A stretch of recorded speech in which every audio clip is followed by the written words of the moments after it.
নমস্কার, আপনারা দেখছেন শেষের আলো প্রতিবেদন, সঙ্গে আমি দেবরাজ। আপনারা নিশ্চয়ই জানেন 5ই মে নিট পরীক্ষা গ্রহণ করেছিল এনটিএ, ন্যাশনাল টেস্টিং এজেন্সি, এবং 4ই জুন হঠাৎই পরীক্ষার ফল প্রকাশ করে অবিশ্বাস্যজনকভাবে। এখানে অবিশ্বাস্যজনক বলার কারণ হলো এনটিএর ইতিহাসে এই প্রথমবার তারা ফল প্রকাশের নির্ধারিত তারিখে 10 দিন আগে নিটের পরীক্ষার ফল প্রকাশ করে। এক্ষেত্রে নিট পরীক্ষার দিন থেকে প্রশ্নপত্র ফাঁস হওয়ার অভিযোগ উঠেছিল প্রবলভাবে।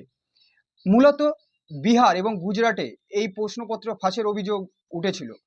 পরবর্তীকালে পরীক্ষার ফল প্রকাশের পর এই সন্দেহ এবং অভিযোগ আরও বেশি পরিমাণে জোরালো হয়ে ওঠে। এরপর সারা দেশ জুড়ে আন্দোলন শুরু হয় এবং বিভিন্ন রাজ্যের হাইকোর্ট এবং সুপ্রিম কোর্টে কেস দায়ের হয়।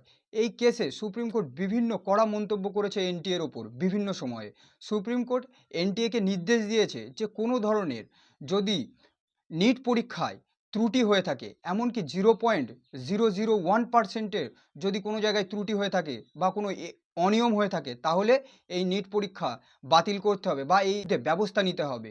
এর মধ্যেই এনটিএ আবার ইউজিসি নেট পরীক্ষা গ্রহণ করে 18ই জুন।